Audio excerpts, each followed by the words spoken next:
ভারত, কারণ ভারত আমাদেরকে পানি দেওয়ার কারণে আমরা আজকে এই অবস্থায় আছি।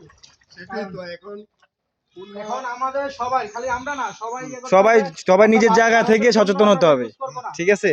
সবাই নিজের জায়গা থেকে সচেতন হলে আমরা এগুলা আমরা ওটা ইয়ে নিয়ে কাজ করতে হবে। কারণ আজকে পরিস্থিতি হয়েছে ভারতের জন্য, ভারতের কারণে না হলে এত বৃষ্টির পানি 2004 এর পরে আমাদের লক্ষ্মীপুরে বন্যার হয়নি। না আপনারা কখনো দেখছেন? না, আপনারা তো আমাদের থেকে অনেক বড়, অনেক সিনিয়র। আপনাদের বয়সে দেখছেন কখনো? না দেখিনি। আপনার বাড়ি কোন জায়গা? আমার বাসা লক্ষ্মীপুরে। লক্ষ্মীপুর কোন জায়গা? আমার বাসা লক্ষ্মীপুর সাতচর। আর আমাদের এটা হয়েছে গণ অধিকার পরিষদ থেকে হ্যাপি ফাউন্ডেশন।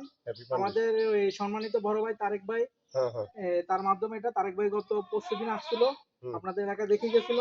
আমাদের রান্না বান্নার কাজ শেষ হয়ে গেছিল। হ্যাঁ, জি জি দেখে গেছি। রান্নার কাজ আমাদের শেষ ক্লোজ করছি। আমাদের ওই আরেকটা টিম কাজ করতে হচ্ছে আপনার চাঁদপুরে। ওইখানে অবস্থা ভালো না। সারস্তি, চাঁদপুর সারস্তিতে। সারস্তি এটা তো হলো জি। সারস্তি থানার মধ্যে। হ্যাঁ, জি, সারস্তি জি, থানার মধ্যে। তো যখন অবস্থান দেখে গেছে, দেখে যাওয়ার পরে তারেক ভাই কালকে রাত্রে সিদ্ধান্ত দিয়েছে, বলছে এই অঞ্চলের মানুষের জন্য খাওয়ার আয়োজন করতে। কারণ আমরা তো সবাইকে এর আগে 3 দিন কিন্তু করেছে লক্ষ্মীপুরে, ঠিক আছে? এরপরে যখন দেখেছে যে এটা অবস্থা খারাপ এই এলাকার, এরপর থেকে উনি আবার সময় বাড়িয়েছে।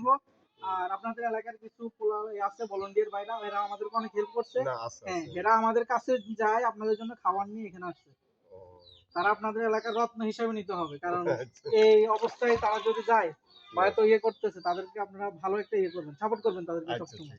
আর আমাদের গণ অধিকার পরিষদ থেকে এটা করা হয়েছে, আর হ্যাপি ফাউন্ডেশন, আমাদের দুইটা ইয়ে মিলে আমরা এটা করছি।